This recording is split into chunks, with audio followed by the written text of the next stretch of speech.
Pass, Institute of Gaming. For more details, contact 70939659659. ఈ అనగానే ఏం గుర్తొస్తుంది మీకు ఫస్ట్? సత్యాగ్రహం, అహింస. ఒక సన్నని వ్యక్తి బ్రిటిష్ సామ్రాజ్యం మీద దండెత్తిన తీరు, స్వాతంత్ర్యం తెచ్చిన వ్యక్తి, శక్తి. గాంధీ అనగానే ఈ మధ్య కాలంలో గాడ్సే అనే పేరు కూడా ఎందుకు వినిపిస్తుంది ఇమ్మీడియట్గా?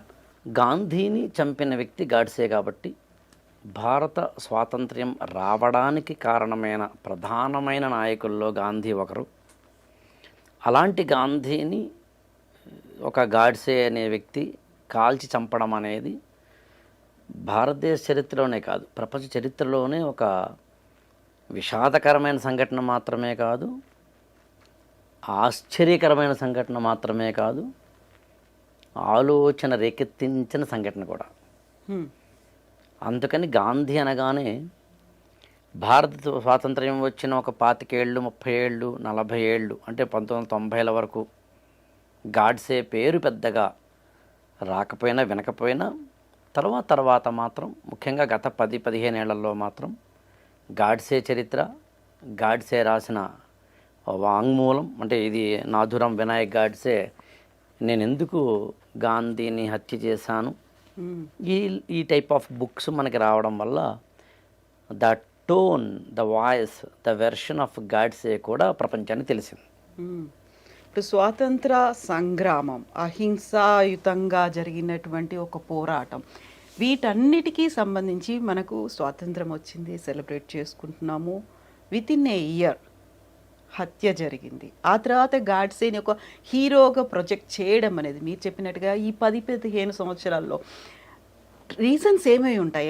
ఎవరు ఏమైనా ఫ్రేమ్ చేశారా? ఇది ఒక రకంగా పుష్ చేస్తూ వస్తున్నటువంటి సిద్ధాంతం అదేం కాదండి. బేసికల్గా ఏంటంటే గాంధీ మహాత్ముడికి సంబంధించిన ఒక ఇంపాక్ట్, ఒక ఇంప్రెషన్, ఒక ఇన్ఫ్లుయెన్స్ భారతదేశం మీద తరం నిరంతరం ఎలాగూ ఉంటుంది.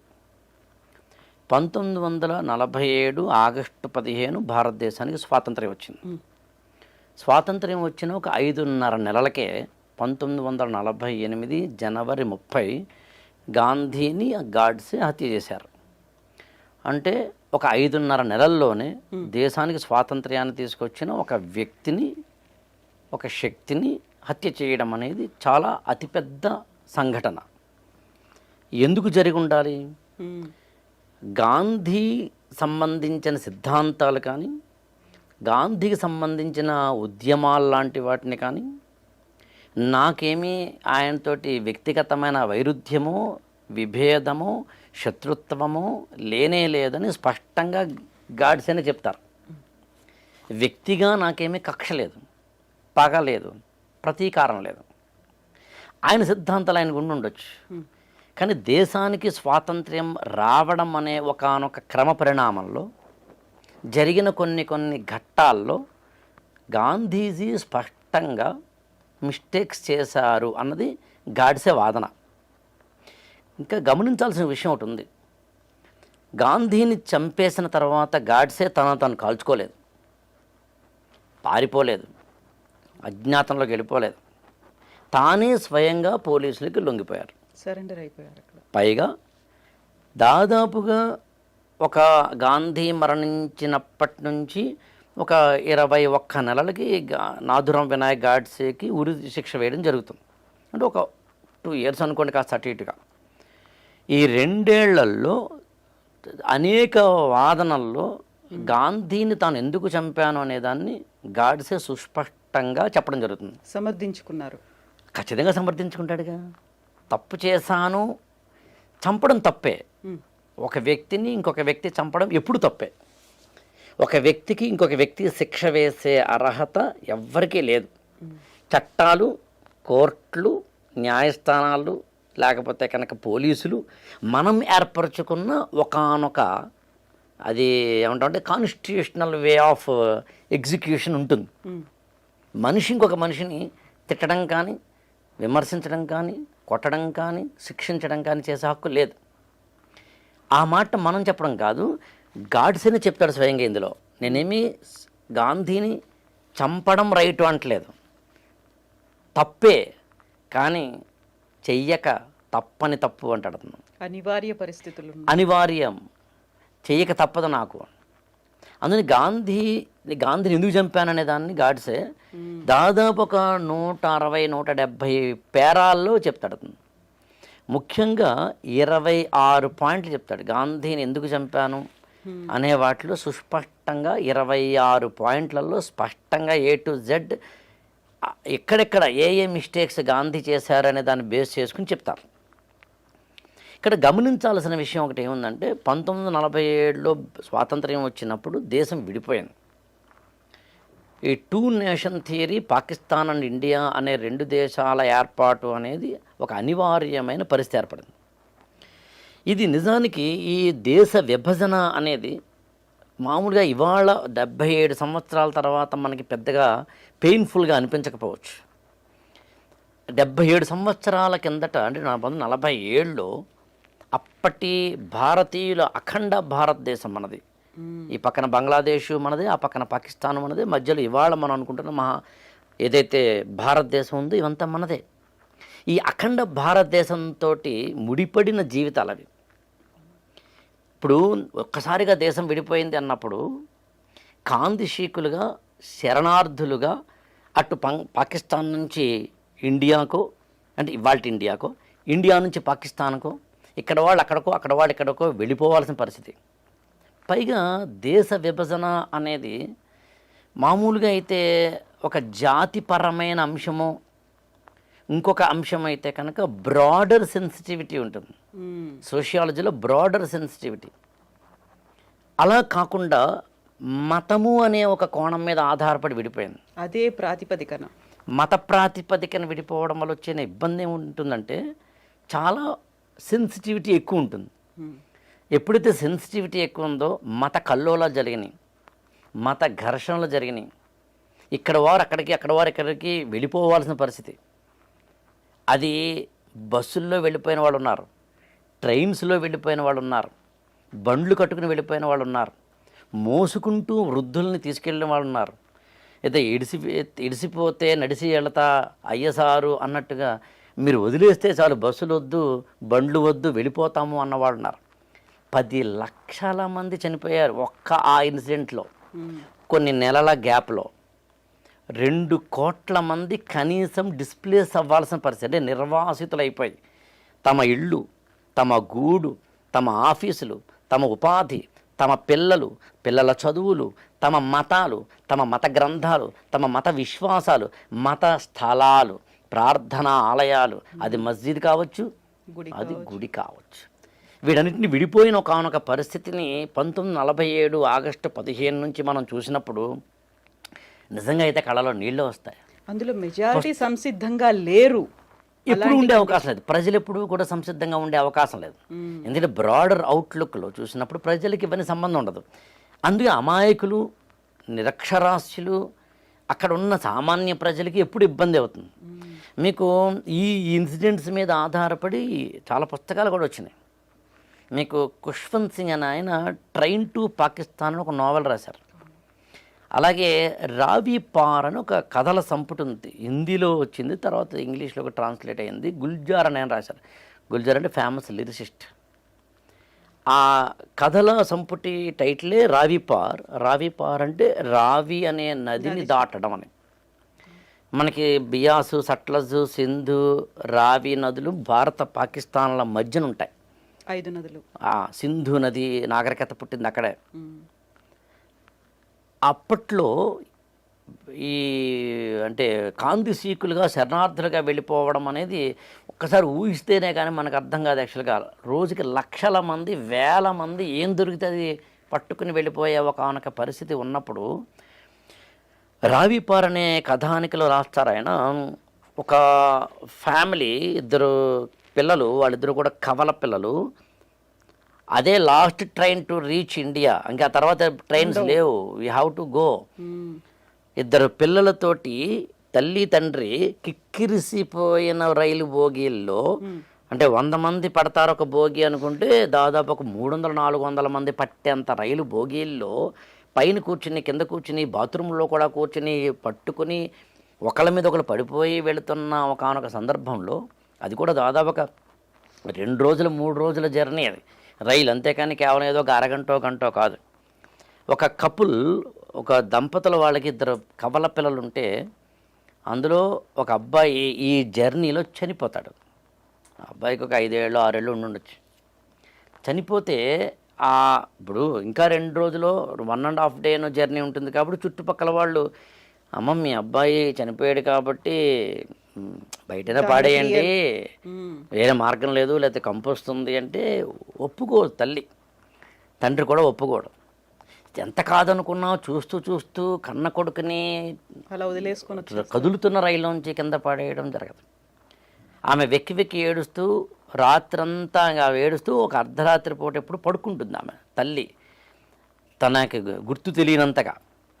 అప్పుడు ఆ చుట్టుపక్కల ఒకళ్ళిద్దరు ఏం చేస్తారంటే ఈ తండ్రి నెమ్మదిగా లేపి, అరే మీ ఆవిడ పడుకుంది కదా, ఈ చనిపోయిన పిల్లాడిని ఇప్పుడైనా బయటపడే, పైగా రావి నది దాటుతున్నప్పుడు మనం నదిలో పాడేస్తే పుణ్యం కలుగుతుంది, అందుకని సద్గతే లభిస్తుంది నీ కొడుకు, పని చెయ్యి, లేకపోతే కంపు కొట్టేస్తుంది అన్నప్పుడు ఆ తండ్రి ఏం చేస్తాడంటే భార్యకి తెలియకుండాను చుట్టుపక్కల వాళ్ళు చూడకుండాను ఇద్దరు ఇచ్చిన కంపల్షన్ తోటి పిల్లవాడిని తీసుకుని ట్రైన్లోంచి రావి నదిలోకి తోసేస్తాడు.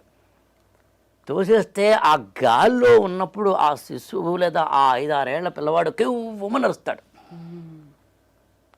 అంటే ఈ హడావిడిలో, ఈ కంగారులో, ఈ ఎమోషన్లో, ఈ ప్రెషర్లో, ఈ బాధలో, ఈ ఆవేదనలో బతికి ఉన్న శిశువునేమో బయటకి గెంటేసి చనిపోయిన శిశువుని మాత్రం ఒడిలోనే పెట్టుకున్న ఒక తండ్రి దీన గాథని రావిపారనే కథ చెప్తుంది. అదొకటే కాదు, భార్యని ఇక్కడ విడిచిపెట్టి వెళ్ళిపోయిన భర్తలు, ఆస్తుల్ని విడిచిపెట్టి వెళ్ళిపోయిన అమాయకులు, ఇవాళ కూడా భారతదేశం నుంచి పాకిస్తాన్కో, పాకిస్తాన్ నుంచి భారతదేశంకో 1947లో వెళ్ళిపోయిన వాళ్ళ ఆస్తులకు ఉంటే వాటిని ఎనిమీ ప్రాపర్టీ అంటారు. ఇవాళగా ఎనిమీ ప్రాపర్టీకి సంబంధించి ఇండియాలో చట్టాలు ఉన్నాయి. అలాంటి ఒకానొక విషాదకరమైన పరిస్థితుల్ని కళ్ళారా చూసిన వ్యక్తులు, యువకులు చాలామంది ఉంటే వాళ్ళలో ఒకరు నాథూరాం వినాయక్ గాడ్సే. ఈ పరిస్థితి కారణం ఎవరు అన్నప్పుడు గ్లేరింగ్గా కనిపిస్తున్న ఉదాహరణ, వ్యక్తి, నేత ఎవరంటే మహాత్మా గాంధీ. గాంధీ సత్యాగ్రహము, అహింస, లేకపోతే ఉపవాస దీక్ష, నిరాహార దీక్ష, మౌనవ్రతము అలాంటి అత్యున్నతమైన సిద్ధాంతాలని ప్రపంచ చరిత్రలోనే ఏ నాయకుడు తీసుకురాలేదు. మీకు అమెరికన్ విప్లవమైన, ఫ్రెంచ్ రెవల్యూషన్ అయినా, even Russian and Chinese revolution ఎక్కడ చూసినా హింసాత్మకతతోటి ఉంటుంది. సత్యాగ్రహము, ధర్మాగ్రహము, అహింస, ఉపవాస దీక్ష, మౌనవ్రతము, నిరాహార దీక్ష ఇలాంటి వాటితో ఉండవు. ఆ విషయంలో ఖచ్చితంగా గాంధీ ఇచ్చిన మార్గం చాలా గొప్పది. కానీ అదే సమయంలో గాంధీ తప్పులు చెయ్యలేదు అనడానికి కూడా మనం ముందుకు వెళ్ళడానికి లేదు. చరిత్ర చెప్తుంది సుస్పష్టంగా. విచిత్రం ఏంటంటే గాంధీ చనిపోవడానికి ఒక 1 వీక్ ముందు, అంటే జనవరి 22, 1948న టీజీ టెండూల్కర్ అనే ఒక రచయిత గాంధీ మీద 6-7 పుస్తకాల వాల్యూమ్లు మహాత్మా అనే పేరుతోటి రిలీజ్ చేస్తారు. అంటే అప్పటికి రాస్తారు ఆయన. అది స్వయంగా గాంధీ దగ్గరికి వెళ్ళి గాంధీజీకి చూపించి స్పెల్లింగ్ మిస్టేక్లతో సహా, ఐఫన్లతో సహా, ఫుల్ స్టాప్లతో సహా, కామాలతో సహా, కోలన్లు, సెమీకోలన్లతో సహా కరెక్షన్ చేయించుకుంటారు. అదొక ప్రాసెస్లో దాదాపు 1 year 2 years పాటు జరుగుతుంది. అది ఇండియన్ గవర్నమెంటే పబ్లిష్ చేసింది. సాక్షాత్తు జవహర్లాల్ నెహ్రూనే దాన్ని ఎండార్స్ చేశారు. గాంధీయే స్వయంగా క్రాస్ చెక్ చేసి బయటకు వచ్చిన పుస్తకాలు. అందులో కూడా గాంధీజీ చేసిన మిస్టేక్స్ మనకి స్పష్టంగా గ్లేరింగ్గా కనిపిస్తాయి. గాంధీజీ రాసిన సత్యంతో నా ప్రయోగాలనే ఆత్మకథలో కూడా కొంతవరకు కనిపిస్తాయి. అంటే ఏతావాత గాంధీజీ యొక్క సత్యాగ్రహము లాంటి వాటికి సంబంధించిన ప్రపంచ చరిత్రలో ఆ తర్వాత వచ్చిన Martin Luther king, Nelson Mandela లాంటి వాళ్ళకి స్ఫూర్తి ప్రదాత అయిన ఒకానొక మంచి మార్గం ఉన్నప్పటికీ ఖచ్చితంగా గాంధీజీ తప్పులు చేయలేదని మాత్రం అనడానికి లేదు. ఆ తప్పులు ఏం చేశారనేదాన్ని గాడ్సే కూడా సుస్పష్టంగా చెప్పడం జరిగింది. ఇందులో ఇంకొక విషయాన్ని స్పష్టంగా మనం అర్థం చేసుకోవాలి. అదేంటంటే మామూలుగా భారతదేశం అంటేనే కొన్ని మతాల కలయిక, భాషల కలయిక, ప్రాంతాల కలయిక, భిన్నత్వంలో ఏకత్వము అనే దానికి బెస్ట్ ఎగ్జాంపుల్ ప్రపంచంలో ఏదైనా ఉంది అంటే అది భారతదేశమే.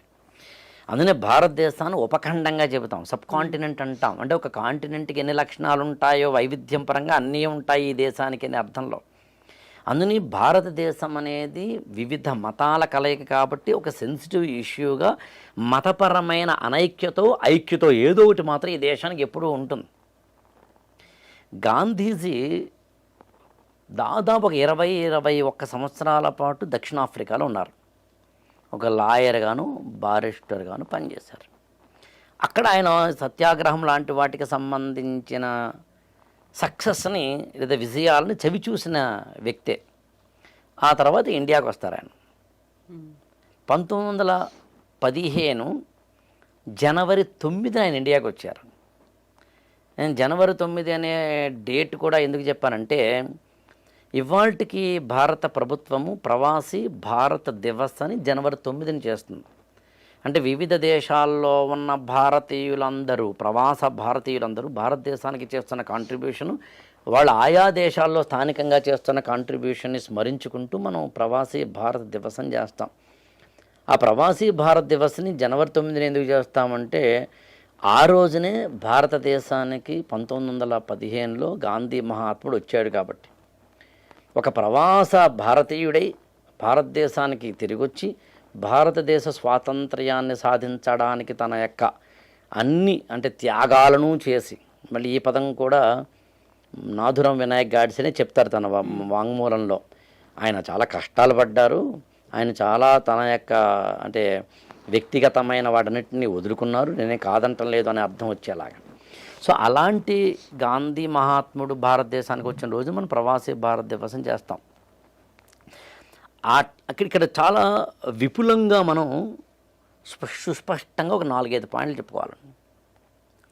అందులో ఒకటి ఏంటంటే 1915లో మహాత్మా గాంధీ భారతదేశానికి వచ్చే సమయానికి భారతదేశంలో స్వాతంత్ర్య పోరాటం ఉవ్వెత్తున జరుగుతోంది. అప్పటికే ఆయన దక్షిణాఫ్రికాలో ఒక విజయం సాధించిన నేత. అందుకని ఇండియా వచ్చిన తర్వాత భారత రాజకీయాల్లో స్వాతంత్ర ఉద్యమానికి సంబంధించి తన పాత్ర ఏమిటి, నేను ఏం చెయ్యాలి అనే కాంట్రిబ్యూషన్ ఏంటి అనే దాంట్లో గాంధీ మహాత్ముడు అనుకున్నప్పుడు గాంధీ సుస్పష్టంగా భారతదేశ రాజకీయాలలో అప్పటికి మనకి 3 లేయర్స్ ఉంటాయండి. Higher level and upper class, lower class, middle class. Jawaharlal Nehru కానీ, మోతీలాల్ నెహ్రూ కానీ, చిత్తరంజన్ దాస్ అంటే ఒక మనకి భారతదేశంలో 1885లో ఇండియన్ నేషనల్ కాంగ్రెస్ వచ్చే సమయానికి భారత రాజకీయాలకు సంబంధించి ఇప్పుడు మనం మాట్లాడుతున్న 1915 అనుకుంటే అక్కడో 15 ఇక్కడో 15 ఒక 30 ఏళ్ళు అనుకుంటే ఈ ఎవరైతే లీడర్లుగా మనం చెబుతామో వాళ్ళందరూ కూడా హయ్యర్ క్లాస్కి మాత్రమే, ఎడ్యుకేటెడ్ స్ట్రాటాకి మాత్రమే లిమిట్ అయిన వాళ్ళు. ఒక ఫిరోజ్ షా మెహతా కానీ, దాదాబాయి నౌరోజీ కానీ, బాలగంగాధర తిలక్ కానీ, గోపాలకృష్ణ గోఖలే కానీ. నేను ఈ 4 పేర్లు ఎందుకు చెప్పానంటే ఈ 4 పేర్లు ఈయన చెప్పారు కాబట్టి. నేను ఇవాళ తీసుకుంటున్న ఈ వాక్యాలన్నీ కాస్త అటు ఇటుగా ఇందులోంచి తీసుకుంటున్నవే. మరి పదే ప్రతిసారి ఫుట్ నోట్ నేను చెప్పలేకపోవడం తప్ప ఈయన చెప్పిన మాటల్ని కొంచెం కోటబుల్గా చేస్తున్నాను. ఈ 4 నాయకుల్ని ఎందుకు గాసే చెప్తారంటే ఈ 4 అంటే ఇందాక నేను చెప్పిన ఫిరోజ్ షా మెహతా కావచ్చు, దాదాబాయి నౌరోజీ కావచ్చు, బాలగంగాధర తిలక్ కావచ్చు, అయితే గోపాలకృష్ణ గోఖలే కావచ్చు. గోఖలే అంటే సాక్షాత్తు గాంధీ మహాత్ముడి యొక్క గురువు, రాజకీయ గురువు. ఈ 4 భారతదేశంలో 1915 నాటికి అంటే ఇండియాకి దక్షిణాఫ్రికా నుంచి గాంధీ మహాత్ముడు వచ్చే సమయానికి అప్పర్ క్లాస్ నుంచి లోయర్ క్లాస్ వైపుకి మిడిల్ క్లాస్ మీదుగా భారత స్వాతంత్ర ఉద్యమాన్ని తీసుకెళ్తున్న రోజులు అవి. అదే టైంలో లాల్ బాల్ పాల్ అనేది ముగ్గురి త్రయం కూడా వినిపించింది. ఈ ప్రాసెస్లో మిడిల్ క్లాస్ మీదుగా లోయర్ క్లాస్కి వెళుతున్న ఒకనొక రాజకీయ పరిణామ దశని అర్థం చేసుకున్న వ్యక్తి మహాత్మా గాంధీ. అదే సమయంలో ఇంకొకటి ఏం జరిగింది అక్కడంటే ఇప్పుడు చెప్పిన ఈ 4 కూడా 1915 నుంచి 1920లకు వచ్చేసరికి మరణించడం కూడా జరిగింది, కాస్త అటు ఇటుగా. అంటే ఎవరైతే రాజకీయ పరంగా మిడిల్ క్లాస్లోంచి లోయర్ క్లాసులోకి భారత స్వాతంత్ర ఉద్యమాన్ని తీసుకెళ్తున్నారో ఆ సమయానికి ఈ నలుగురు కూడా వివిధ కారణాల వల్ల ఒక 4-5 ఏళ్ల గ్యాప్లో మరణించడం వల్ల సరిగ్గా అప్పటికి భారతదేశంలోకి వచ్చి గాంధీ 5 ఏళ్ళు అవుతుంది, అంటే 1920. 1920ని గాంధీ మహాత్ముడు ఎలా చూస్తారంటే ఈ నలుగురు కూడా రాజకీయ మీద ఎవర్నిక మీద అంటే తెర మించి వెనక్కి వెళ్ళారు కాబట్టి ఇప్పుడు మాస్ మూమెంట్గా తీసుకురావడానికి ఒక అవకాశం ఏర్పడింది. కాబట్టి రాజకీయ శూన్యత పొలిటికల్ వ్యాక్యూమ్ని భర్తీ చేసిన వ్యక్తిగా, అందుకనే కొల్లాయి కట్టి ఒక తుండుగుడ్డ మాత్రమే కట్టుకొని షర్ట్ కూడా వేసుకోకుండా ఏ ఆచ్ఛాదన లేకుండా ఒక చిన్న కళ్ళజోడు మాత్రమే ఒక చిన్న కర్ర మాత్రమే పట్టుకుని అవసరమైతే పాదయాత్రలు, అవసరమైతే నిరాహార దీక్షలు లాంటి వాటితోటి ఒక వినూత్నమైన సత్యాగ్రహ దీక్షను భారతదేశానికి అందించి 1920ల నాటికి మాస్ మూమెంట్ లీడర్గా ఎదిగిన వ్యక్తి మహాత్మా గాంధీ. అప్పటికి సామాన్యుడికి ప్రతినిధిగా కూడా భావించారు ఆయన వేషాన్ని చూసిన తర్వాత. ఎగ్జాక్ట్లీ, అందులో డౌట్ లేదు. కానీ గమనించాల్సిన విషయం ఏంటంటే భారతదేశంలో ముస్లింలకు సంబంధించి వారి వెనకబాటుతనం, వారిలో ఒక అంటే సమాజంలో వెనకబడిపోకుండా ఉండి వారిని అభ్యున్నతిలోకి తీసుకెళ్ళాలి అనే ఒక ఉద్యమం అలీఘర్ మూమెంట్ అని వస్తుంది. అలీఘర్ ముస్లిం యూనివర్సిటీ అని మనం హిస్టరీలో చదువుతాం. 1875 ఆ ప్రాంతంలో వస్తుంది. సర్ సయ్యద్ అహ్మద్ ఖాన్ అని తీసుకొస్తారు. అలీఘర్ మూమెంట్ లాంటివి భారతదేశంలో ఒక ముస్లిం సమాజంలో సంస్కరణ తీసుకొస్తూ ముస్లిం సమాజాన్ని హిందూ సమాజంతో సమాన అభ్యున్నతి వైపు తీసుకువెళ్ళేందుకు వారిలో ఉన్న ఛాందసాలు, మూఢనమ్మకాలు, ఇతరత్రా లాంటి వాటినో పక్కన ప్రక్షాళన చేస్తూ ఇంకొక పక్కన ఆ సమాజాన్ని భారతీయ సమాజంతో సమానం చేస్తూ వారిలో కూడా విద్య, ఉపాధి లాంటి వాటిల్లోనూ ఉమెన్ ఎంపవర్మెంట్ లాంటి వాటిలోనూ హయ్యర్ లెవెల్కి తీసుకొచ్చే ప్రయత్నం ఒకటి జరిగింది. It is a positive moment. సరిగ్గా ఆ టైంలో హిందూ సమాజంలో ఉన్న అన్టచబిలిటీ కానీ, హిందూ సమాజంలో స్త్రీల పట్ల ఉన్న సతీ సహగమనము, బాల్య వివాహాలు లాంటి వాటిని, వితంతు పునర్వివాహ నిషేధం లాంటి వాటిని ఎదుర్కొంటూ ఈ సమాజంలో కూడా ఒకానొక సంస్కరణవాదాన్ని తీసుకురావడం అనేది కల్చరల్ రెనైజెన్స్ అంటాం మనం. 1858 తర్వాత మనకి సుస్పష్టంగా కనిపిస్తుంది సాంస్కృతిక పునరుజ్జీవనం అనే పేరుతోటి. అందులో మీకు బ్రహ్మ సమాజం కానీ, ఆర్య సమాజం కానీ, అంటే స్వామి దయానంద సరస్వతి తీసుకొచ్చిన ఆర్య సమాజం కానీ, రాజా రామ్మోహన్ రాయ్ తీసుకొచ్చిన బ్రహ్మ సమాజం కానీ, అనీబ్ సెంట్ తీసుకొచ్చిన థియోసాఫికల్ సొసైటీ లాంటివి కానీ ఈ క్రమంలో మనకు కనిపిస్తాయి. అంటే భారతీయ తత్వంలో ఉన్న, భారతీయ సమాజంలో ఉన్న వివిధ మతాలలో తమకు తాముగా ఏవైతే చిన్న చిన్న ఇబ్బందులు ఉన్నాయో వాటిని ప్రక్షాళన చేసుకుంటూ మొత్తం మీద జనజీవన స్రవంతిలో కలుపుకురావాలి అనే ఒకనొక బ్రాడర్ మెంటాలిటీ ఉన్న నాయకులతోటి కూడిన ఒక రాజకీయ వాతావరణాన్ని మనం ఒక 50-60 ఏళ్ళు చూస్తాం. కానీ 1905లో బెంగాల్ విభజన అని జరిగింది. వందే మాతరం మూమెంట్ అంటాం మనం. బెంగాల్ విభజనని సుస్పష్టంగా హిందూ ముస్లిం అనైక్యతను తీసుకురావడానికే, ఈ ఇద్దరి మధ్యన ఒక చీలికను తీసుకురావడానికే బ్రిటిష్ గవర్నమెంట్ తీసుకొచ్చింది లార్డ్ కర్జన్ ద్వారా. అసలు బ్రిటిష్ వాళ్ళ యొక్క ప్రధానమైన వెపన్ ఏంటి అని అడిగితే డివైడ్ అండ్ రూల్. ఈ విభజించు పాలించు అనే తత్వంలో ఖచ్చితంగా బ్రిటిష్ వారు ప్రతిసారి భారతీయ సమాజాన్ని విడగొట్టడానికి ప్రయత్నిస్తారు.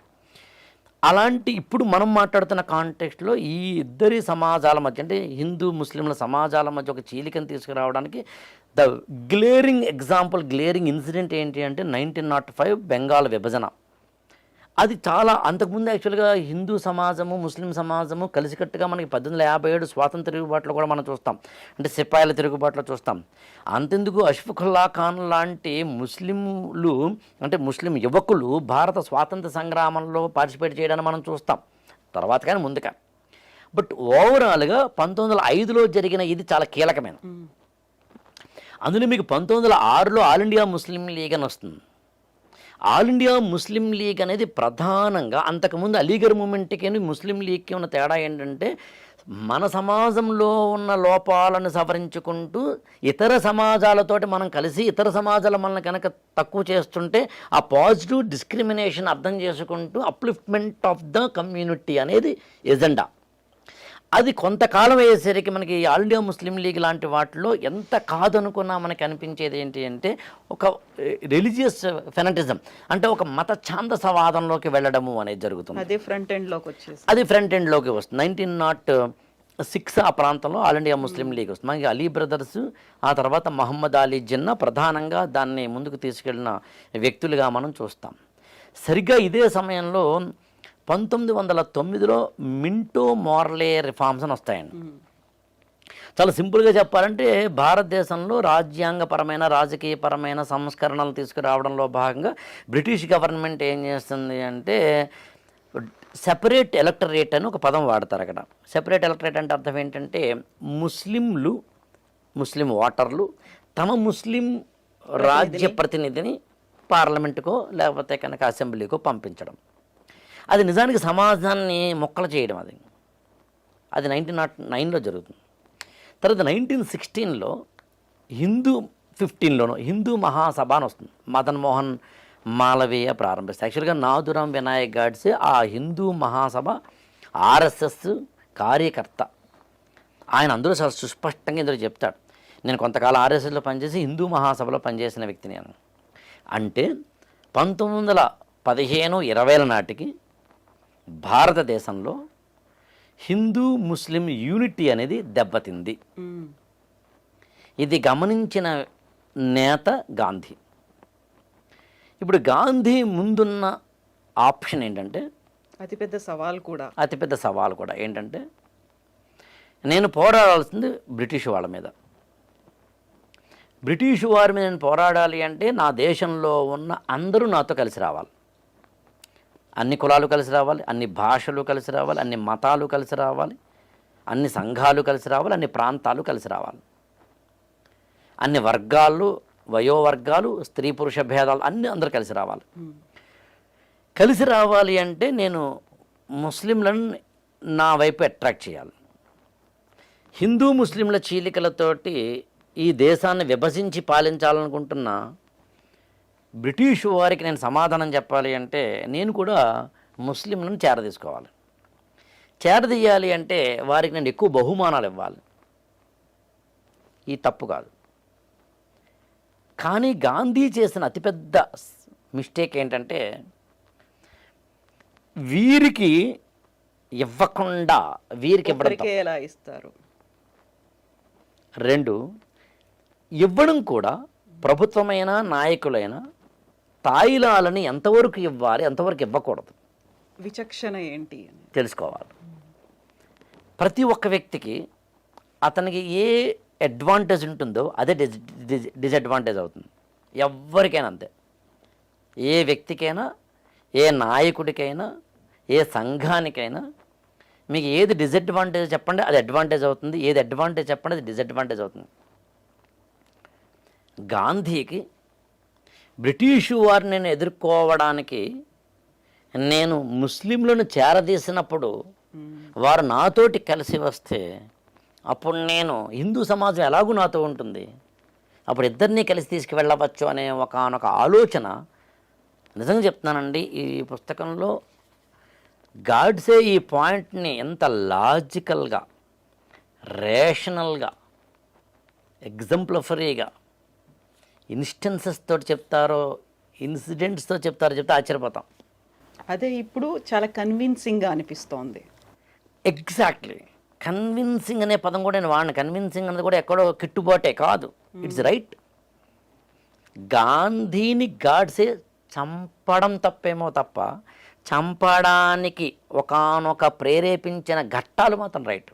ఆ కారణాలు ఏవైతే ఉన్నాయో సుస్పష్టంగా. అందుకని 1920లలోంచి చూస్తే గాంధీ మహాత్ముడు ఒక విధంగా ఈ హిందూ సమాజాన్ని ముస్లిం సమాజాన్ని సమానంగా ముందుకు తీసుకువెళ్ళాలి అనే ఒకానొక ఆలోచన కాకుండా ఎవరైతే డిప్రెస్డ్గా ఉన్నారో వారిని ముందు తీసుకురావాలనే ఒకానొక ఆలోచన చేయడం వల్ల ఒక స్టేజ్కి వచ్చేసరికి అది ఈ పక్కనేమో ముస్లిం సమాజాన్ని తాను పూర్తిగా ఆకర్షించలేకపోయారు. At the same time Hindu సమాజానికి ముస్లిం సమాజానికి మధ్యన డివిజన్ చీలిక పెరిగిందే తప్ప తగ్గలేదు. గాంధీకి ఆ మొండి పట్టుదల ఒక తప్పు చేసిన తర్వాత దాని నుంచి వెంటనే మళ్ళీ కరెక్షన్ చేసుకోవడం కాకుండా మళ్ళీ తప్పు చేయడము అనేది ఇంకొకసారి ఏదో చేయడం అనేది జరిగింది. ఎంత బాగా చెప్తారంటే గాంధీ గురించి ఇక్కడ కొన్ని ఉదాహరణలుగా చెప్తే 26 పాయింట్లు ఇందామని మాట అన్నాను నేను. 26 ఘట్టాల్లో గాంధీజీ చేసిన మిస్టేక్స్ని చెప్తారంటే ఊహించండి. యాక్చువల్గా అందులో కొంచెం హిందుత్వవాదంగా మనకు అనిపించవచ్చు, కానీ కొన్నిట్లో మాత్రం ఖచ్చితంగా అంటే ఇవన్నీ ఎలా ఉంటాయంటే ఆనాటి ఎప్పుడూ కూడా టెక్స్ట్ అండ్ కాంటెక్స్ట్ అనే పదం వాడతాం. ఒక ఇన్సిడెంట్కి కాంటెక్స్ట్ ఏంటనే పదం వాడతాం. ఆ కాంటెక్స్ట్లో చూసినప్పుడు గాంధీజీ కూడా రైట్ అనిపిస్తుంది మనకి. అందుకే నేను మీకు ఆశ్చర్యపోతారండి, గాంధీ పాయింట్ ఆఫ్ వ్యూలో గాడ్సేని విమర్శిస్తూ వచ్చిన పుస్తకాలు ఉన్నాయి తెలుగులో. అంటే ఇంగ్లీష్లో వచ్చినవి తెలుగులో అనుకోండి, translations what I want to convey. Godse point of వ్యూలో గాంధీని విమర్శిస్తూ వచ్చిన పుస్తకాలు ఉన్నాయి. ఇది ఎవరి వెర్షన్ వాళ్ళది. కానీ నేను ఈ ఎపిసోడ్లో మాత్రం సమన్వయంగా ఇద్దరిది తప్పు కాదు, లేదా ఇద్దరిది తప్పే, పరిస్థితులను అర్థం చేసుకుంటూ ఎక్కడ ఏం మిస్టేక్ జరిగిందో చూసి రాబోయే తరాలకి ఆ మిస్టేక్ ఇవాళ నాయకులు చేయకూడదని చెప్పే ప్రయత్నం యాక్చువల్గా ఈ ఎపిసోడ్ ఉద్దేశం. రాకిళ్ళ గారు, గాడ్సే హత్య చేశారు గాంధీని.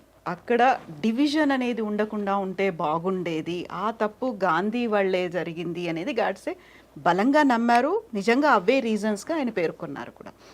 ఒకవేళ ఆ డివిజన్ గాంధీ కనుక ఆ తప్పు చేయకపోయి ఉంటే డివిజన్ అనేది జరగకపోయేది, ఈ పాకిస్తాన్ అనేది ఉండకపోయేది, భారతదేశంలోనే భాగస్వామ్యం అయ్యేది. ఇప్పుడు జరుగుతున్నటువంటి కంటిన్యూస్గా అవుతున్నటువంటి కాన్సిక్వెన్సెస్ ఇవన్నీ చూసిన తర్వాత నిజమే కదా, జరగకుండా ఉంటే బాగుండేది కదా, విభజన అనేది లేకుండా ఉంటే బాగుండేది కదా. బట్ అలాంటి పరిస్థితులు అప్పుడున్నాయా? ఇక్కడ సరిగ్గా ఇదే. ఇక్కడ ఏంటంటే మామూలుగా ఇలాంటి వాటిని పులి మీద స్వారీ అని పదం వాడతారు. దిగలేవు, ముందుకి వెళ్ళలేవు, ముందుకి నడపలేవు, అలా అని చెప్పి పులినేమీ పట్టుకోలేవు. పులి మీద కూర్చున్నావు, స్వారీ చేయక తప్పదు. వెళ్తే ఎవరిని భక్షిస్తుంది తెలీదు, దిగితే నిన్ను భక్షిస్తుంది.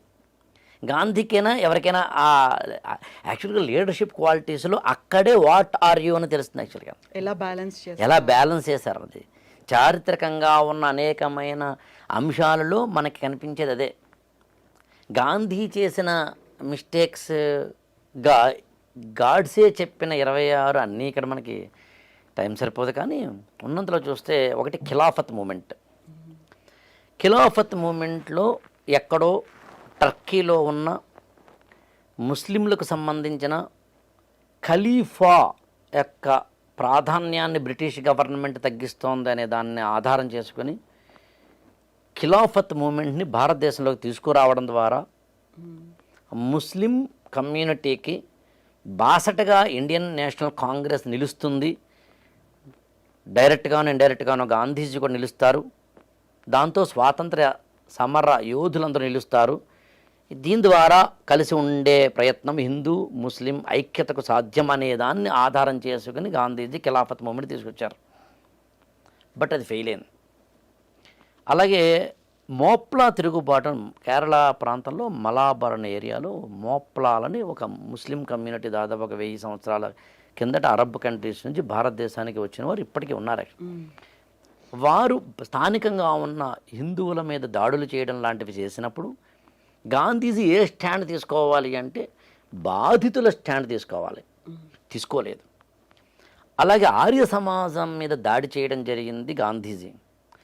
ఆర్య సమాజం అనేది భారతదేశంలో సుస్పష్టంగా గో బ్యాక్ టు వేదాస్ అని స్వామి దయానంద సరస్వతి అనే ఆయన ఇచ్చిన ఒక స్లోగన్ తోటి భారతీయ సనాతన ధర్మాన్ని ప్రాణవాయువుగాను ఆత్మగాను కలిగి ఉన్న ఒక అత్యద్భుతమైన ఏమంటామంటే సంస్థ. సంస్కరణలు కూడా తీసుకొచ్చి సత్యార్థ ప్రకాశిక అని మంచి బుక్. అలాంటి ఆయన రాస్తారు, స్వామి దయానంద సరస్వతి రాస్తారు. అలాంటి ఒకానొక సంస్థ మీద అది హిందూ తత్వంలోకి వెళుతోందన్న ఉద్దేశంతో దాని మీద నిషేధము దాడో చేయాలని ప్రయత్నించడం గాంధీజీ చేసిన ఒకటి. ఇవన్నీ గాడ్సే చెప్పినవి. తప్పుల గురించి ఇక్కడ మనం జడ్జింగ్ చేయట్లేదు, కానీ గాడ్సే చూసిన కళ్ళల్లోంచి ఉన్న తప్పులు యాక్చువల్గా. అలాగే మీకు ఆ వందే మాతరము అనే దాన్ని కూడా నిషేధించాలి అని, అంటే అన్ని చోట్ల కాదు, భారత జాతీయ కాంగ్రెస్ మీటింగ్లోను వాటిలోనూ వందే మాతరం పాడాల్సిన అవసరం లేదు అనే ఒకనొక అంశాన్ని, వాదనని కూడా గాంధీజీ తీసుకురావడం జరుగుతుంది. ఇంకా ఏంటంటే సింధు రాష్ట్రం అని ముంబైకి పైన, గుజరాత్ పైన ఉంటుంది, దాన్ని విడగొట్టడము, విభజించడము అనే దాన్ని కూడా మద్దతు ఇచ్చిన వ్యక్తిగా మనకి గాంధీజీ కనిపిస్తారు. ఇంకా అత్యంత దారుణమైన విషయం అంటే హిందీ, హిందుస్థానీ అని 2 భాషలు కనిపిస్తాయి. మీకు నార్త్ ఇండియాలో ఇటు మరాఠీ కానీ, గుజరాతీ కానీ, రాజస్థానీ కానీ, బిహారీ అంటే కాశ్మీరీ కానీ, హర్యానీ కానీ, బిహారీ కానీ, ఇటు ఒరియా కానీ, బెంగాలీ కానీ, నార్త్ ఇండియాలో లాంగ్వేజ్ ఉంటాయి. సంస్కృతము, ప్రాకృతము, పాళీ, పైశాచి, మాగధి, అర్ధమాగధి, శౌరసేని ఇట్లాంటి భాషలు ఉంటాయి. ఈ భాషల్లో ఉర్దూ మనకి తెలుసును, హిందీ కూడా తెలుసును. ఉత్తర భారతదేశంలో ఎక్కువగా హిందీ భాషలు ఉంటారు. మధ్యయుగాల్లో అంటే 13-14 శతాబ్దాల ఆ ప్రాంతాన్ని ఈ ఉర్దూ అనేది ఒక ప్రధాన భాషగా అప్పుడు కనిపిస్తుంది. ఒకప్పుడు ఉర్దూ ఉంది. ఉర్దూ అనగానే మనకు గుర్తొచ్చేది ముస్లిం లేక భాషగా చూస్తాం. హిందీ అనేది సాధారణంగా హిందువుల భాషగా చూస్తాం. ఈ చిన్న లాజిక్ మనకు అర్థమైతే హిందీని కాదని జాతీయ భాషగానో, అధికార భాషగానో, ఇంకే ఉన్నతమైన భాషగానో హిందుస్థానీ అనే భాషను తీసుకురావాలి అని వాదించిన వ్యక్తిగా మనకి గాంధీజీ కనిపిస్తారు. దానివల్ల వచ్చే నష్టం ఏంటి అన్నప్పుడు, ఒకటేమో హిందీకి సంబంధించినప్పటికే ఏ హిందీతో అయితే అనుబంధం కలిగిన వారు ఉన్నారో అదొకటి. అంతకన్నా ఇంపార్టెంట్ పాయింట్ ఏంటంటే హిందుస్థానీ అనేది నిజానికి ఉర్దూయే, దాన్ని కొంచెం సొఫిస్టికేట్గా మారితే హిందుస్థానీ అవుతుంది. అంటే హిందుస్థానీ అనే ఒక భాషని జాతీయ భాషగానో, అధికార భాషగానో, ఉన్నతమైన భాషగానో తీసుకురావాలని గాంధీజీ ఇచ్చిన వాదనలోంచి ఏం జరుగుతుందంటే, అటు తిరిగి ఇటు తిరిగి ఉర్దూ ద్వారా ముస్లింలకు మళ్ళీ పెద్దపీట వేయడము లాంటివి జరుగుతాయి. ఇట్లా మీకు ఖిలాఫత్ మూమెంట్ కానీ, మోప్లా తిరుగుబాటు కానీ, ఆర్య సమాజం మీద కానీ, వందే మాతరం మీద కానీ, లేకపోతే కనుక అనేకమైన సందర్భాలు ఇందాక నుంచి మనం చూస్తున్న హిందీ, సింధు ఇలాంటి వాటిల్లో గాంధీ మహాత్ముడు దాదాపుగా ఒక 26 సందర్భాల్లో 1920 నుంచి 1948 ఈయన హత్య చేసేంత వరకు ఉన్న వాటిల్లో ఇవిగో ఇన్ని తప్పులు చేశాడు కాబట్టి, ఈ దేశం విడిపోవడానికి కారకుడయ్యాడు కాబట్టి, ఈ దేశానికి సంబంధించిన హిందూ ముస్లిం ఐక్యత సాధించే దిశగా కాకుండా విభజించి పాలించు అనే ఒక పావును ఎలాగైతే బ్రిటిష్ వారు వాడారో ఆ పావులో ఈయన కూడా చిక్కుకుని ఈ దేశాన్ని విడగొట్టాడు కాబట్టి, అఖండ భారతదేశాన్ని నేను ప్రేమిస్తున్నాను కాబట్టి నా దేశాన్ని చీల్చిన ఒక వ్యక్తిగా ఈయన నేను హత్య చేస్తున్నాను అన్నది గాడ్సే యొక్క వాదన. ఇక్కడ ఇంకొక విషయాన్ని కూడా చెప్పాలి మనం. అదేంటంటే క్షణిక ఆవేశంలో చేసింది కాదు గాడ్సే, ఉద్రేకంలో చేసి ఉండొచ్చు, ఆవేశంలో చేసి ఉండొచ్చు. 1947లో స్వాతంత్ర్యం వచ్చిన తర్వాత 1948 జనవరి ఆ ప్రాంతానికి భారతదేశంలో ఇందాక మనం బిగినింగ్ ఆఫ్ దిస్ ఎపిసోడ్ చెప్పుకున్నట్టుగా అనేకమైన మత ఘర్షణలో, ఇతర ఘర్షణలో జరగడం అనేది ఎప్పుడైతే జరిగిందో ఆ ప్రాసెస్లో ఖచ్చితంగా ఒక్క మాటలో చెప్పాలి అంటే ఒక ఇంతకన్నా రక్తపాతం ఉండదా అనేంత రక్తపాతం జరిగింది. మరో పక్కన కాశ్మీర్ ఇష్యూలో పాకిస్తాన్ మన మీదకి యుద్ధాన్ని ప్రకటించింది, యుద్ధంకి వచ్చేసింది. పాకిస్తాన్ పుట్టిన 3 నెలలకే జరిగింది అది, ఎప్పుడో కూడా కాదు. 1947 అక్టోబర్లో స్టార్ట్ అవుతుంది యుద్ధం కాస్త అటు ఇటుగా. ఇప్పుడు పాకిస్తాన్ అంతకుముందు మన సోదర దేశం అయితే ఉండొచ్చు, ఇప్పుడు ఆల్రెడీ విడిపోయిన దేశం, పక్కలో బలిలా అప్పుడే మన మీద యుద్ధాన్ని ప్రకటించిన దేశం. ఈ అల్లకల్లోలాలు, మత ఘర్షణలు పరాకాష్ఠకు చేరుతున్న దశ. ఈ దశలో గాంధీజీ జనవరి 13, 1948 ఆయన ఏమంటామంటే నిరాహార దీక్ష చేస్తారు. మామూలుగా గాంధీజీకి నిరాహార దీక్ష చేయడం అనేది ఒక అత్యంత కీలకమైన ఆయుధాల్లో ఒకటి. ఆయన నాకు తెలిసి ఆయన మొత్తం జీవితంలో 18 వరకు నిరాహార దీక్షలు చేశారు ఇండియాలో. 18 సార్లు.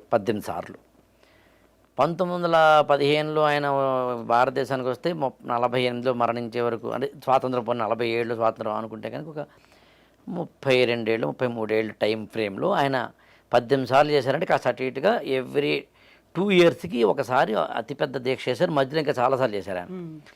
అలా జనవరి 13, 1948లో ఆయన చేసిన నిరాహార దీక్ష దేనికోసం అంటే మత కల్లోలాలు సద్దుమణగడం కోసం.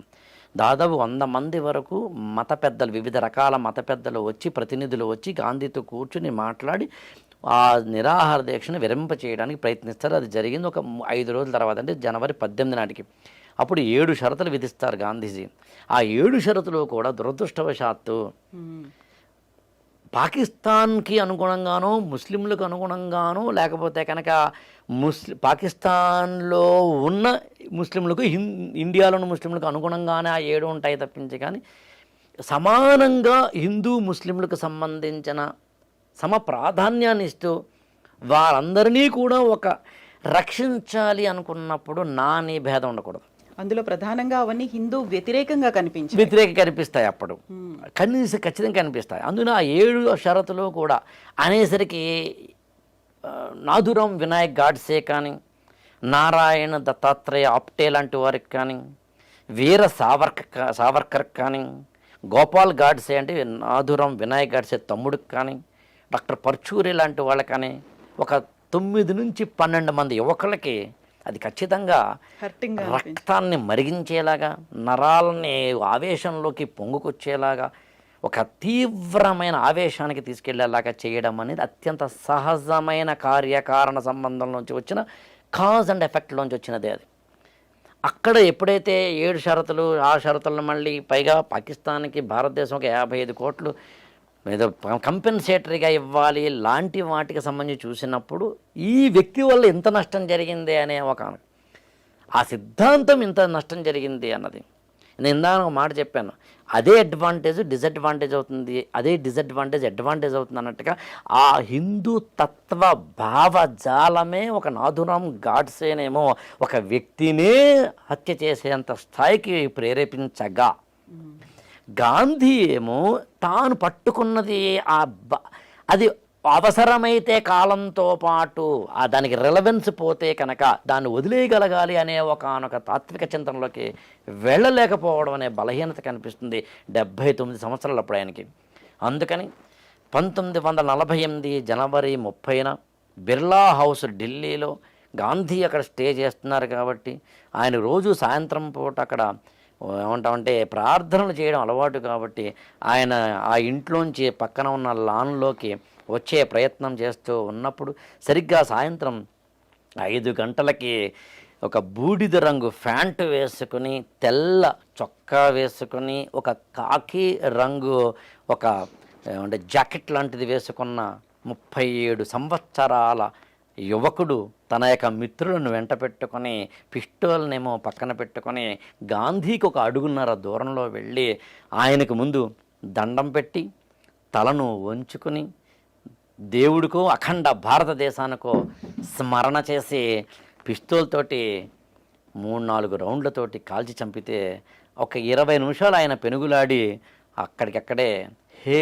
రామ్ అంటూ మరణించడం అనే ఒకనొక విషాదకర ఘట్టం జరిగిన తర్వాత దాన్ని మనం ఇవాల్టి కళ్ళల్లోంచి చూసినప్పుడు వీరి తప్ప వారి తప్ప అనేది కాకుండా 149 మంది సాక్షుల్ని పరిశీలించిన తర్వాత అప్పటి న్యాయస్థానం ఈ ఇద్దరికి అంటే నారాయణ దత్తాత్రేయ ఆప్టేకి అదేవిధంగా నాథురామ్ వినాయక్ గాడ్సే అనే ఇద్దరికి మాత్రం ఉరిశిక్ష తప్పనిసరిగా వెయ్యాలి అని, వీర సావర్కర్ వినాయక్ దామోదర్ సావర్కర్ మాత్రం నిర్దోషిగా ప్రకటించబడాలి అని, మిగిలిన వారికి మాత్రం యావజ్జీవ కారాగార శిక్ష వెయ్యాలి అని ఒకానొక తీర్పునివ్వడం ద్వారా 1949 నవంబర్ 15 నాడు మార్నింగ్ 8 o'clockకి అంబాలా జైల్లో ఈ ఇద్దరికి ఉరిశిక్ష వేయడం జరుగుతుంది.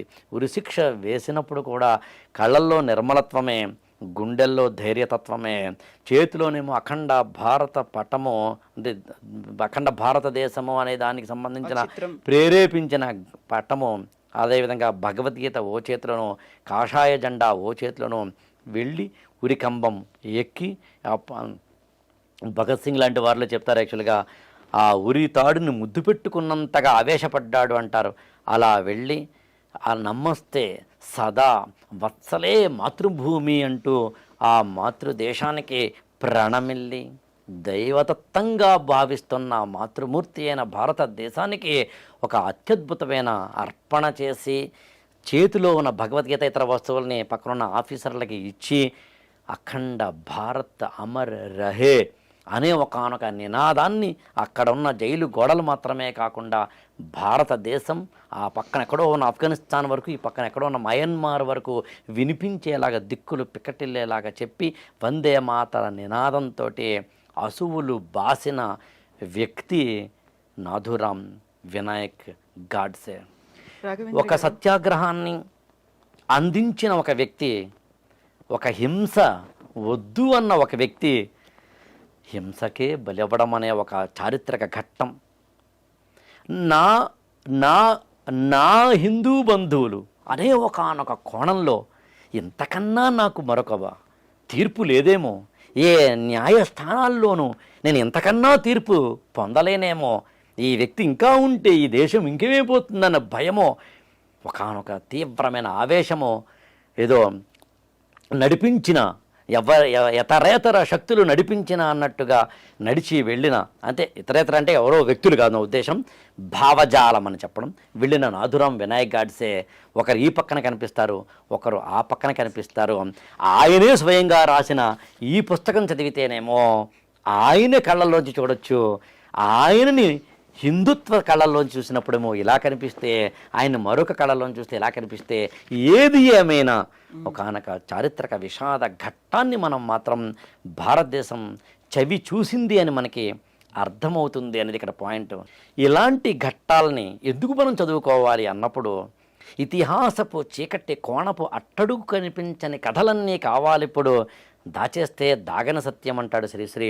నైలు నది నాగరికతలో సామాన్యుడి జీవనమెట్టిది, ప్రభువెక్కిన పల్లకి కాదు అది మోసిన బోయీలెవ్వరు, తాజ్మహల్ నిర్మాణానికి రాళ్ళెత్తిన కూలీలెవ్వరు, సామ్రాజ్యపు దండయాత్రలో సామాన్యుడి సాహసమెట్టిది.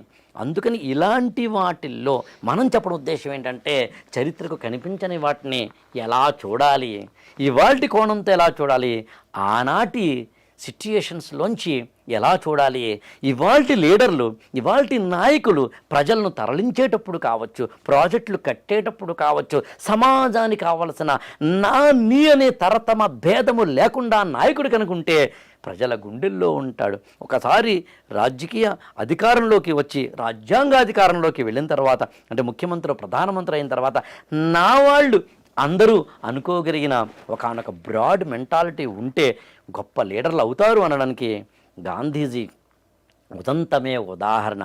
చిన్న లైన్ చెప్పి నేను ముగిస్తానండి. సత్యాగ్రహం అంటాం మనం, అంటే ఏంటి అసలు? చాలామందికి సత్యాగ్రహం సత్యాగ్రహం అంటుంటారు. అది ఎక్స్ప్లెయిన్ చేసి నేను ముగిస్తాను మన ఎపిసోడ్ని. సత్యాగ్రహము అంటే మిమ్మల్ని ఎవరైనా విమర్శించారనుకోండి, మీరేం చేస్తారు? తిరిగి విమర్శిస్తారు. మిమ్మల్ని ఎవరైనా కొట్టారనుకుందాం, ఏం చేస్తారు? తిరిగి కొడతారు. మిమ్మల్ని ఎవరైనా హాని కలిగించారు మీకు అనుకుందాం, మీరేం చేస్తారు? తిరిగి హాని కలిగిస్తారు.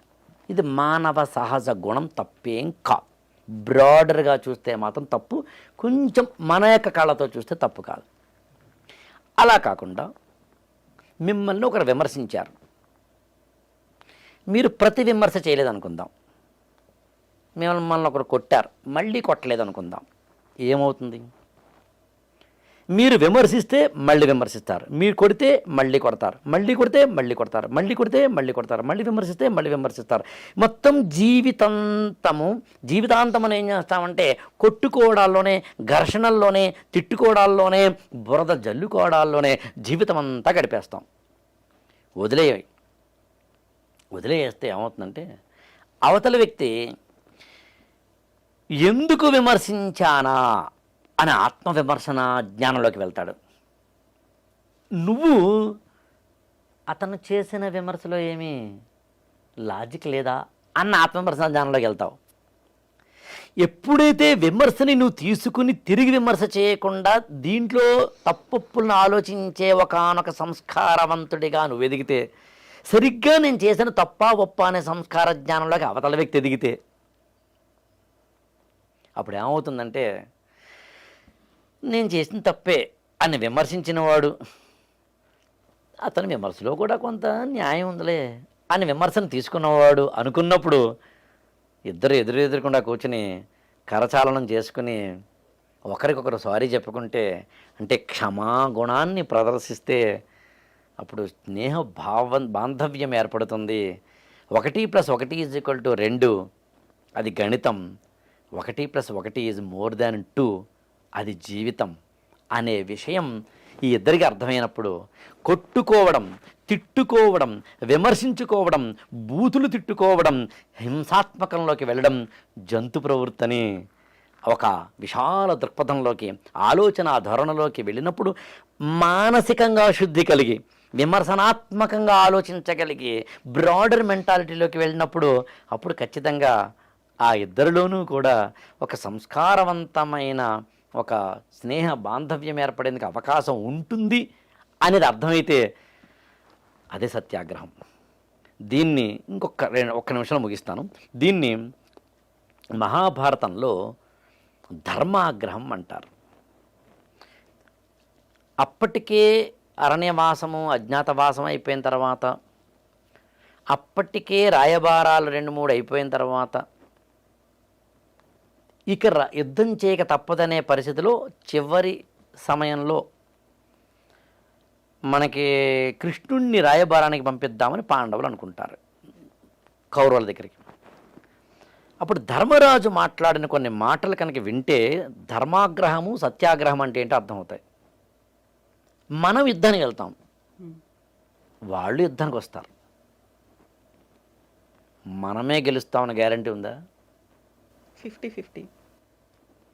వాళ్ళు ఓడిపోతారు నువ్వు అనుకుంటున్నావు, నిన్ను ఓడించడం ఎలాగని వాళ్ళు అనుకుంటున్నారు. ఈలోగా జన నష్టం, ధన నష్టం అని నష్టాలు జరిగిపోతాయి. ఆ తర్వాత శవాల కోటలో రాజ్యమేళాలా?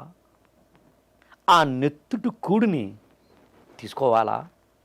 This is a question by mister Dharmaraja. అక్కడ మనకేమనిపిస్తుందంటే ఇది చేతకానివాడేమో అనిపిస్తుంది. చేతకానివాడేమో అనిపించడం అనే దానికన్నా భిన్నమైనది ఏంటంటే, ఒక వ్యక్తి మనల్ని ఏదైనా విమర్శించినప్పుడు, ఇంకోటి చేసినప్పుడు తిరిగి విమర్శించకుండా ఇద్దరిలోనూ కూడా ఒక విధమైన ఆత్మశుద్ధి కలగడము అనే ఒకానొక దశకు వెళ్ళగలిగితే అప్పుడు అందరం కలిసి ఉండగలుగుతాం. పాలు నీళ్లు వరే కలిసి ఉండిపోదాం అంటాడు ధర్మరాజు అక్కడ. అలా కలిసి ఉంటే ఉప పాండవులు అందరూ కూడా బతికి ఉండేవారు కదా, నువ్వు నేను కలిసి ఉన్నప్పుడు కదా ఆ సౌఖ్యము అనే ఒకానొక అంశం ధర్మాగ్రహంలో, సత్యాగ్రహంలో కనిపిస్తుంది. ఇక్కడ 2 పాయింట్లు చెప్పి నిజంగా ముగిస్తాను. అందులో ఒకటి ఏంటంటే, గాంధీజీ ఇదే సత్యాగ్రహాన్ని ఎక్కడ పట్టుకోవాలో తెలిసినట్టుగా ఎక్కడ వదలాలో తెలుసుకోలేకపోయాడు. రాఘవేంద్ర గారు, ఇప్పుడు ఆల్మోస్ట్ మనం ఒక 50 మినిట్స్ మాట్లాడుకున్న దాంట్లో గాంధీని గాడ్సే చంపడం సహేతుకమా నిర్హేతుకమా ఇలాంటి డిస్కషన్ అనేది చంపిన దగ్గర నుంచి కంటిన్యూ అవుతుంది. ఈ కాలంలో, ఈ మధ్య కాలంలో అది పీక్ స్టేజ్కి చేరుకుంది. నిజమే, చంపడం సరైందే అనేటువంటి ఒక భావన రైట్ వింగ్ అనొచ్చు, లేకుంటే జాతీయ భావాలు కలిగిన వాళ్ళు అనొచ్చు, దాన్ని ప్రమోట్ చేస్తున్నట్టుగా మనం మాట్లాడుకున్నటువంటి ఈ ఇంటర్వ్యూ ఎండాస్ చేస్తుందా? డిస్క్లైమర్ ఏమన్నా ఇస్తున్నారా? అంటే ఏం లేదండి, నేనేమంటానంటే సమన్వయవాదం. ఇద్దరిది తప్పే, ఇద్దరిది ఒప్పే. పరిస్థితులు తీసుకొచ్చిన కారణాలు, దాని నుంచి వచ్చిన ఫలితాలు ఇవాళ ఏం నేర్చుకోవడాలు అంతే. అందుకని ఇందాక నేను గాంధీకి పట్టు విడుపు తన సిద్ధాంతంలో లేకపోవడం ఇక్కడ జరిగిన నష్టం, దానికి ఒక వ్యక్తి ఎత్తుకున్న పిస్టల్, అందులోంచి వచ్చిన గుళ్ళు, ఆ వ్యక్తి మళ్ళీ ఉరితీయబడ్డ వైనం. ఇక్కడ రెండోది ఉంది. ఇంత మాట్లాడిన తర్వాత మీరు లెఫ్ట్ రైట్ అన్నారు కదండి. ఇవాళ సమాజానికి ఆ తత్వం, ఆ మనస్తత్వం, ఆ తాలూకు ఆలోచనల వెనకాల ఉన్న ఇవి కార్యకారణ సంబంధం లాంటివి ఇవాళ సమాజానికి అర్థం కాకపోవచ్చు. అందుకనే ఇర్రిలవెన్స్ ఆఫ్ గాంధీ ఇవాళ. అందుకే ప్రతి ఒక్క వ్యక్తి, జాతి, దేశం, సంఘటన, పుస్తకం, వంట, ఎవ్రీథింగ్ పాజిటివ్ నెగిటివ్ కలగలిసి ఉంటాయి. ఆ ప్రశ్నకు ఇదే కన్యాశుల్కం సమాధానం అని కాదు. కన్యాశుల్కం నాటకంలో మంచివాళ్ళు చెడ్డవాళ్ళు వేరువేరుగా రాసులు పోసి ఉండరు అంటుంది. అలా ఇద్దరూ కలిపి మధురవాణి అంటుంది. ఒకటే చెడ్డ మంచి ఒకళ్ళనే ఉంటుంది అన్నది. సో అలా చూసినప్పుడు ఒకానొక సంఘటన క్రమంలోంచి జరిగిన ఒకానొక విషాదభరితమైన ఘట్టంగా దాన్ని చూడాలి. ఇవాళ మన జీవితాల్లోనూ మన వ్యక్తిగతమైన వాటిల్లోనూ మొదలుకొని దేశాల వరకు కలిసి ఉంటే కలదు సుఖము, శత్రుత్వం కన్నా మిత్రత్వం గొప్పది, ద్వేషము కన్నా ప్రేమ గొప్పది, పగా ప్రతీకారం కన్నా కరచాలనం గొప్పది అనుకోగలిగిన ఒకనొక సిట్యుయేషన్లోకి వెళ్ళగలిగితే ఈ పుస్తకాలు చదివినా, ఈ ఘట్టాలు విన్నా, వాటిని ఆచరిస్తే మన జీవితాలు కూడా అలా ఉంటాయన్నది సమన్వయవాదంలో ఉన్న ప్రాథమికమైన కోణం. ఎస్, ఇది జరిగింది యాజ్ ఇట్ ఈజ్గా రికార్డ్స్లో కూడా ఉంది, చరిత్ర. సో ఆ చరిత్రని ఎలా చూడాలి? చరిత్రగా మాత్రమే చూడాలి.